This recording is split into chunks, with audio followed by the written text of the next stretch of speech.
All right, so hey, for the first time on this show, Josh McCuistion, I hope I nailed that right, from Sooner Scoop. I worked hard to get that too. I don't know why. I always say schooner when I say scoop. I don't know why. So I apologize for that, Josh. Still trying to get used to Oklahoma and the SEC.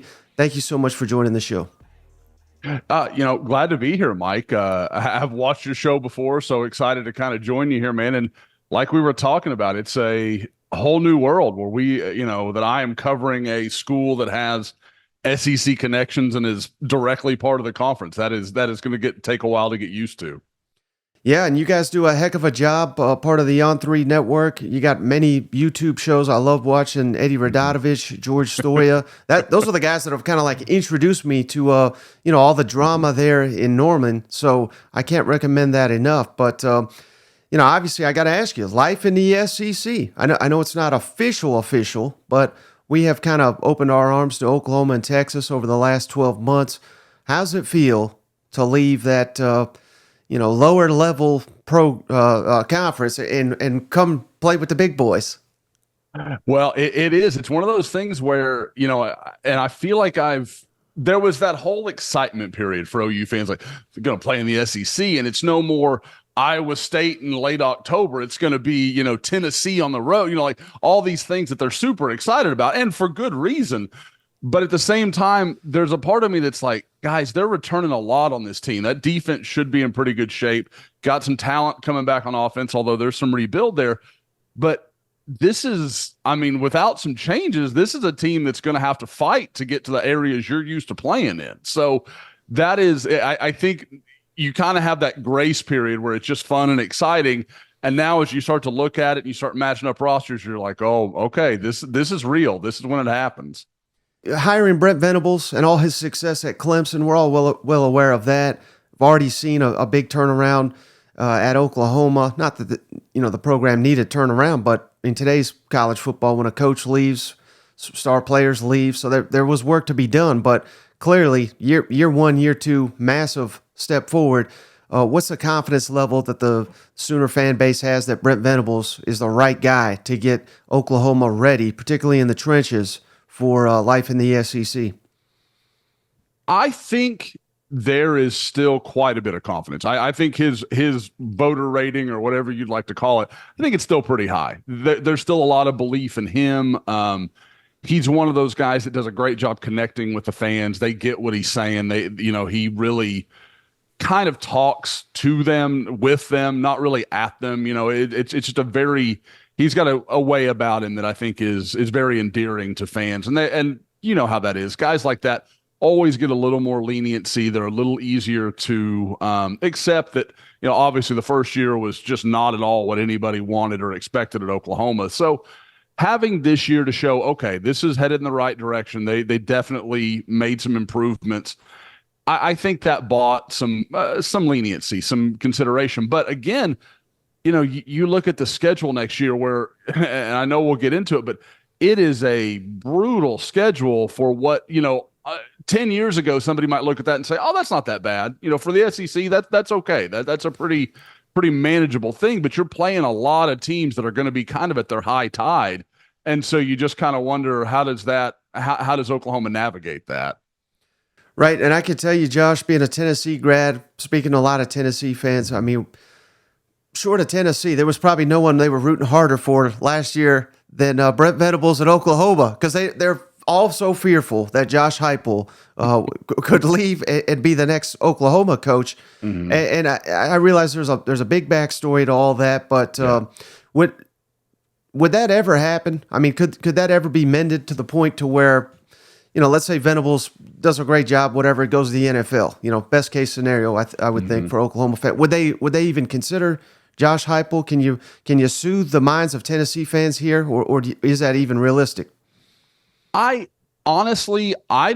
never had the impression that anybody at Oklahoma was upset with Josh Heupel. Like I know it ended badly and Oklahoma kind of parted ways, but it was never about Josh Heupel being disliked or having, he's still revered. I mean, he was the quarterback of Oklahoma's last national title team. Like that carries so much weight, and really was a guy that they were in such sorry shape when he arrived in 99 along with Bob Stoops, that kind of marriage of things. I mean, when he was hired as Oklahoma's offensive coordinator, everyone assumed he would be the heir apparent to Bob Stoops. He would eventually take over and be that guy. And then a few years later, he's gone. Lincoln Riley takes over, and he is actually the man who replaces Bob Stoops. So I don't think from Oklahoma's side it would be any issue. I will say from the Heupel side, it seems like things have cooled a little bit as far as I thought there were a lot of tensions for a while, but I know he showed up at Roy Williams's College Football Hall of Fame ceremony, I think a couple summers ago, and that was kind of a sign of, okay, maybe we're letting this go. And he and Bob Stoops had a talk, from everything I've gathered, and it seemed like, okay, this is not going to be the ugly thing that it might have become. But at the same time, Josh Heupel, I mean, what's he got to be unhappy about at Tennessee? I mean, it sure seems like everything's going well for him right now there. Right. And again, we'll talk about it here in a second, but of course they're meeting this year, so that's going to be fascinating to see. But I wanted to ask you about the current Oklahoma team. A lot of success with Jeff Lebby on offense, and I thought, interestingly enough, they kind of reminded me a little bit of Tennessee 2 seasons ago when they won 11 games. Mm-hmm. Obviously, a lot of the same offensive system, with Dylan Gabriel now off to Oregon, Jeff Lebby, of course, at Mississippi State. Seth Littrell is going to be the offensive coordinator. What's the anticipation, or maybe it's even too early until we see spring football, but what's the anticipation of what this Oklahoma offense looks like next season? It's going to be different. Obviously, Littrell is a Mike Leach guy, grew up in the spread, those kind of things. And for those that don't know, we just coming off talking about Josh Heupel. Seth Littrell was Josh Heupel's fullback at Oklahoma in 2000. So there's a lot of connectivity with the current roster and that 2000 team. There are, a lot of Brent Venables has brought a lot of ex-players around. So there's a lot more continuity than maybe there had been in the Lincoln Riley regime, or, kind of as the years went on and he made his own changes. But with Littrell, again, I don't think you're going to see them reinvent the wheel. You're not going to see all the RPO. That's going to change a lot. Like you mentioned, that's very familiar to Tennessee fans and a lot of SEC fans with the proliferation of that. That's been such a kind of game-changing thing. I don't think you're going to see that as much. And I think at times, especially maybe in that bowl game, you saw where that can be difficult for a young quarterback, because Arizona was kind of dictating numbers, and they were saying, okay, Jackson Arnold, we're going to show you the numbers where you've got to throw, and then we're going to drop out, or we're going to, they did a lot of stuff to confuse a young guy. And I think they're going to try to remove some of that, get back to some of the blocking schemes that they had a lot of success with Lincoln Riley, a lot of the zone scheme type stuff. I think you'll see that kind of reemerge. More gap scheme. Zone is what they did a lot of under Jeff Lebby. I thought they struggled with it at times, to be frank. So I think you'll see some changeover in schematic ideas. But I mean, to someone just watching a football game and maybe doesn't get that deep into the weeds, it's going to look fairly similar. They're going to attack vertically. They're going to expect to make big plays. I mean, there's plenty still there that makes sense. Yeah. And then I really wanted to ask you about Jackson Arnold, who, he looked like a freshman, I thought, in the bowl game. A lot of turnovers, but after a very shaky start, for maybe the second, third quarter, he looked incredible. But I think that kind of comes with the territory. When you're in your first start, you're a true freshman, so that's certainly not a slight. You see the massive potential. What is the expectations for him next season? And I love trafficking in these rumors, Josh, and I'm getting it from East Texas. Even Texas, it's Texas people that are coming, which should probably tell you that there's nothing really there. But Jackson Arnold, he's upset, or his camp, what have you. There's no offensive line. He's going to Southern Cal. Can you get into all that? Is that all just BS? Yeah, he's a kid that we've got. Obviously, I do a lot of recruiting for the site, and we, covered him since he was in high school. I don't, talking to him, not so much him, but his family, those kind of things. I sure don't see I don't see that as in the cards. I think he's very happy, has a lot of love for Brent Venables. He was a kid that watched OU, was a 5-star quarterback, was the Elite 11 MVP, and watched OU go through that horrid 2022 season. He never wavered. He never acted like he was unsure about it. He's been very steadfast with Oklahoma. So in that regard, I don't see anything there. Now, as far as him as a player, it's really interesting, and I hate to keep pivoting back. You told me you were a Tennessee alum, so like there is you watch him and you watch Nico, and you just watch how different those two offenses attack those scenarios. Now, some of it was relative because you knew Arizona was going to score some points with Fafita and McMillan, who's just an absolute monster. OU was going to have to score some points. Tennessee knew, let's take care of the ball, let's not get crazy, and eventually we're going to score a point here or there with Iowa, and Lord knows they're not going to score anything. So I think that was kind of, let's just be real. So, I think that is really an interesting thing because there are points where you can say, well, Jackson Arnold threw for over 350 yards and had some touchdowns and looked really good. I mean, he had one, and I know a lot of people have talked about it in the OU market, but he's running to his left, kind of readjusts his body and drops just a feathery, beautiful pass into the back corner of the end zone for an easy touchdown, but it shouldn't have been possible. Like that's one of those throws where I'm like, if that's Dylan Gabriel, I'm not sure he can make that throw. Like there's just a lot there that you like. You saw some flashes of potential, but there's no question you could see the freshman stuff. He's a little late on some of his decisions. He's not quite as quick seeing things, or Arizona tricked him a couple of times, kind of showed him a look maybe he hadn't seen before. And I think that's just natural. Like you have to understand that. But again, answering the way he did after a really horrible start, I think says a lot about the kid, what he's about, what he's made of. And I think that's something Oklahoma can really take some solace in. Even though that game didn't go the way they wanted it to, they kind of learned about their young quarterback. Mm-hmm. And you mentioned you cover some recruiting, so I got to ask you, with that SEC patch on, I'm seeing they're already taking the photos with the SEC logo. I don't even know if that's legal for them to do, but they're doing it. And hey, I don't blame them for doing it. But have you already started to see an impact? Not that Oklahoma needed help recruiting, but just signed a top 10 class, and I think A&M is a perfect example. Not that they've had the success to follow it, but they've been wildly successful, obviously, in recruiting. And Texas is also trying to take advantage of it. Do you think just being associated with the SEC, have you seen signs that it's going to help Oklahoma on the recruiting trail? I think with both Oklahoma and Texas, you can see it where Oklahoma, both schools have, always recruited well. There's no question. They're always at least around the top 10, if not within it, But I would say over the last 10 years, you had seen a dip in what those two schools could land up front, whether it was offensive line, defensive line. They weren't landing the same caliber of guys that we were seeing go to Alabama, Georgia, those kind of programs. And some of that's proximity, but some of that is, I talked to a kid off the record and tell me, what was the deal here? I want to play against the best. And I know the best offensive linemen, the best defensive linemen, they're in the SEC. I want to go play against those guys. Okay, fair enough. That is what it is. And now, you look at Oklahoma this year had, roughly 3 top 100 defensive linemen in their class, including 5-star David Stone. They haven't done that kind of thing in 15 years. Like Gerald McCoy was the last 5-star defensive lineman Oklahoma signed, and Gerald McCoy retired from the NFL a couple of years ago. So, that kind of puts it in perspective what we're talking about here. So, I think it's huge for Oklahoma. I don't think there's any doubt. Brent Venables, it's one of those things where you talk about, okay, he wasn't in the SEC, but he was at Clemson. They're run like an SEC school. Everybody understands they recruiting in SEC territory. So there's a lot of things that he just knows. He knows how that works, and he knows that all of it's great. You can have a great quarterback and running backs and receivers and all that sort of stuff. If you can't win up front, you're going to end up in the same situation OU has in their multiple playoff trips. And the one year where they really could match up front was the 2017 team when they went to that war with Georgia in the Rose Bowl. And it was just, their defense was terrible.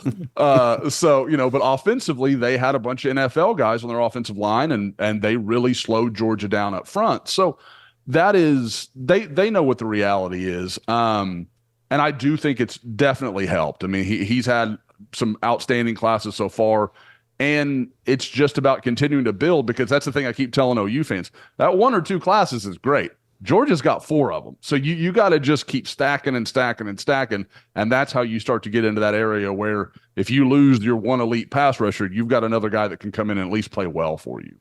Right. And so naturally, what is the level of concern on the offensive line going ahead with having to replace several starters? And we all know the Caden Green situation. Mizzou probably could have handled that a lot better, I would have imagined. But Mizzou's doing cartwheels and throwing a parade. They got him.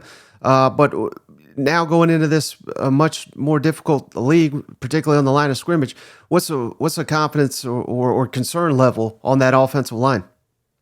Yeah, that's a huge problem for Oklahoma. And I think if you look at that roster, it's the one spot where I say, well, I really don't know how that's going to go. Now, the thing I'll say, I think Bill Bedenbaugh, the offensive line coach, is one of the best in the country. And I they won the Joe Moore Award in 2018, have consistently put out NFL draft picks. That's been the issue. But what Oklahoma has run into now, and to kind of tie back into recruiting again, in Lincoln Riley's final 2 classes, 2021 and then 2022 was, Brent Venables on the job for about 3 weeks before that group signed. So, I mean, you can pretty much say that's a Riley class. They combined in those 2 classes to sign 4 offensive linemen. That's not sustainable, and it was always going to come back to bite them, and that's what you're seeing right now. That situation gets exacerbated by losing a Caden Green, who has a chance to be an All-American level player. Caden Green's going to be an outstanding player now at Missouri. So I think there is a lot that they had to address. Now, I like some of what they've done in the portal. Spencer Brown from Michigan State's a good, steady player. Kind of fits in the Walter Rouse mode that Oklahoma signed last year. Came in, really entrenched himself at left tackle, was one of the few guys from the season-long starting lineup who actually played in the bowl game. So that was big for OU to have him. I think Spencer Brown will plug in at right tackle. Jacob Sexton's a guy that's played a lot. He'll probably be their starting left tackle. Inside, I mean, there's a lot of questions. I think the one that Oklahoma's pretty excited about as far as the portal guys they've landed is Fobechi Nweu. He's a guy they landed from North Texas, actually played for Seth Littrell when he was still the head coach at North Texas.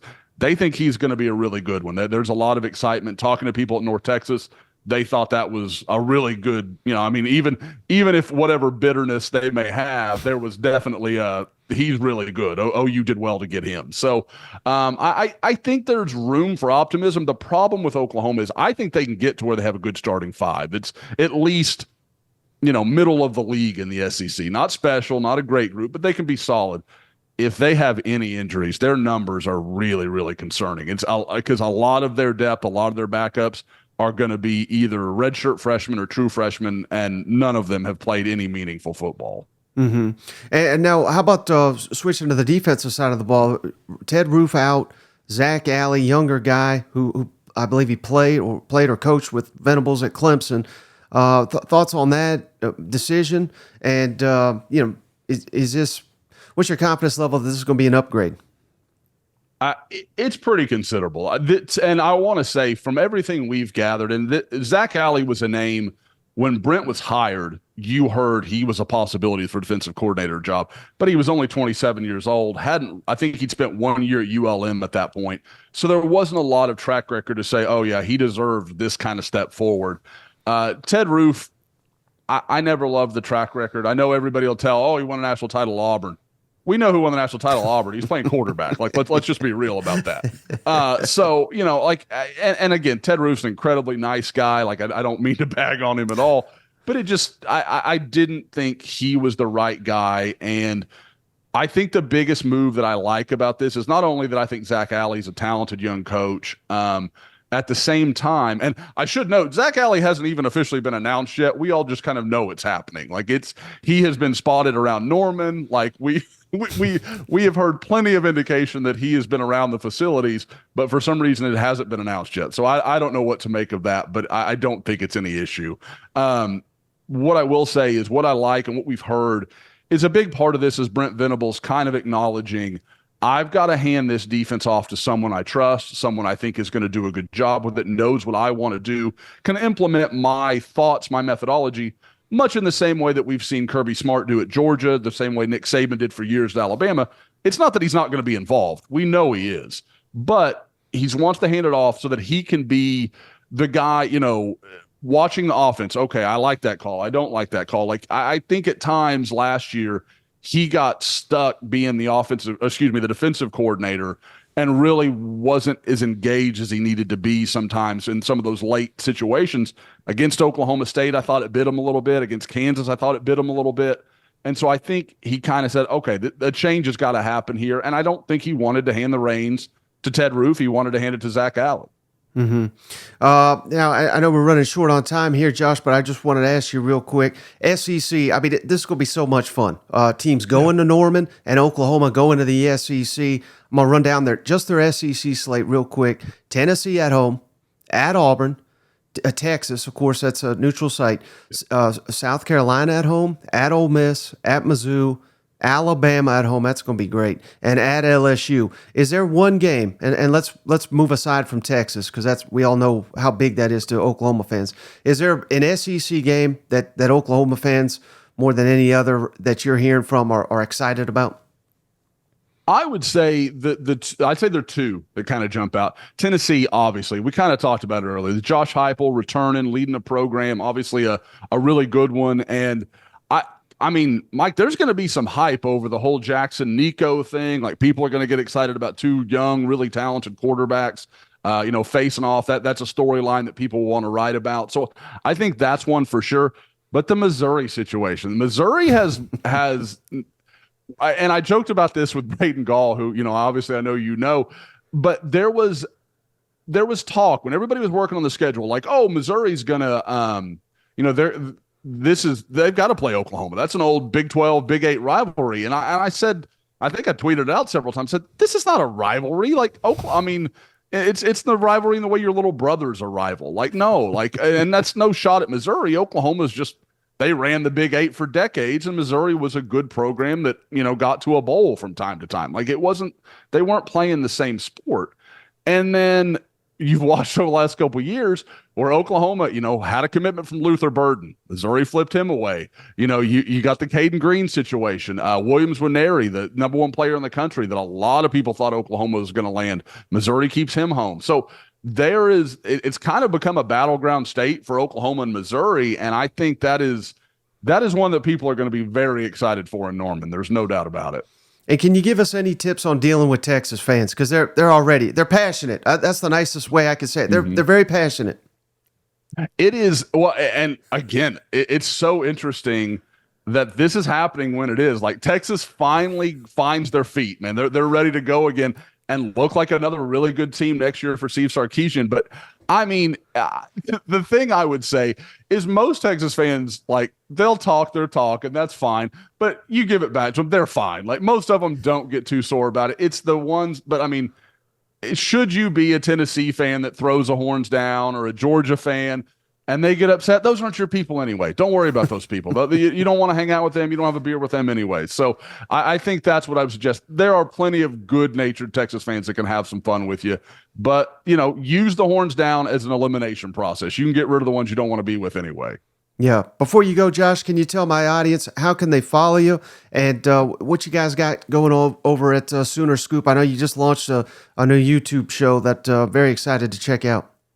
Yeah. We actually did, called Family Business. It's Isaac Stoops. That name is not coincidental. And Joe Castiglione Jr., who, if people don't know that name, that is Oklahoma's athletic director's son and namesake. So we are doing a show with them. They're going to talk about all sorts of stuff, but we also have, all multiple times a week, our guys, you mentioned Eddie Radosevich and George Stoya, breaking down practices. We've got hoop stuff. And so we do a lot on just YouTube, Sooner Scoop. I mean, or I guess / Sooner Scoop. So very easy to find us. And then myself, I'm just at Josh_Scoop. Super easy to find on Twitter. And yeah, we continue to grow. We've got offices in Norman where we are shooting endless video. There's a reason I was ready for Mike, because we do a ton of video in our own right. So, yeah, we are easy to find. And I can't wait to mix it up with a bunch of SEC fans. That's going to be a lot of fun. Yeah, and what a studio you guys got. It's the complete opposite of my mom's basement here that I got. You know what? Well, that's pretty much where I work from. I live in a different location, so I don't get to take advantage of all those nice offices we have. All right. Thank you so much, Josh.